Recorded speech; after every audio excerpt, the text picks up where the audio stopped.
तो hello friends, जय जगन्नाथ। मुझे सका उठी पड़ी। आज हूँ रविवार, तो कॉलेज छुट्टी, कॉलेज नहीं इंद्रे हेले दशहरा कॉलेज छुट्टी अच्छी। सका उठू उठू मम्मी ये फुल गुंथुची सब मुझे देखा। ये देख मम्मी फुल गुंथुची।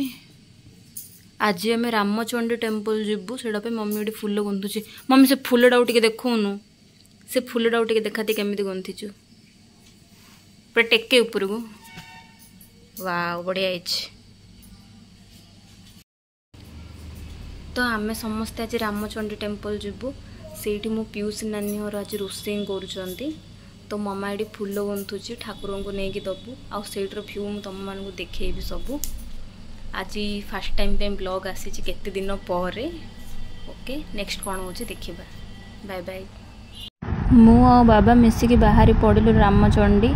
रामचंडी गोटे बहुत सुंदर जगह। मु आपण मानक कहूँ आपण मैंने थरुटे आसी रामचंडी बुलिकी जातु। रामचंडी गला बेले आपण को लेफ्ट साइड रे भी गोटे ठाकुराणी मंदिर पड़ो।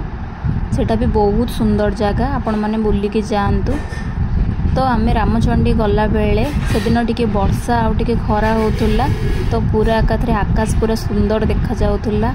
आम बापा झील बुलाबुली कलु, बहुत मजा लगिला। और रास्ता सारा मध्य बाबा सब कहते रामचंडी ठाकुर विषय। आमर ये नवरात्रि समय सबु नवरात्रि दिन आमर ये रोषे हुए। वो सब कथा कहू कहू कथा हो आम पलि आसलु मंदिर पाखापाखि। मंदिर रे आज बेसी गहली थिला। एठी मु आ मो बाबा दीप लगे कि मंदिर भीतर को गलु और ठाकुर को दर्शन मध्य कलु। ठाकुर आज बहुत सुंदर देखा जाउथिले। नवरात्रि ठाकुर को बहुत भल भाव सजा होता। आपण मैंने आसतु ये बुलिकी जातु। वीडियोटी भल लगे लाइक कमेंट शेयर करने को जमार भूलि। रखुची। जय जगन्नाथ।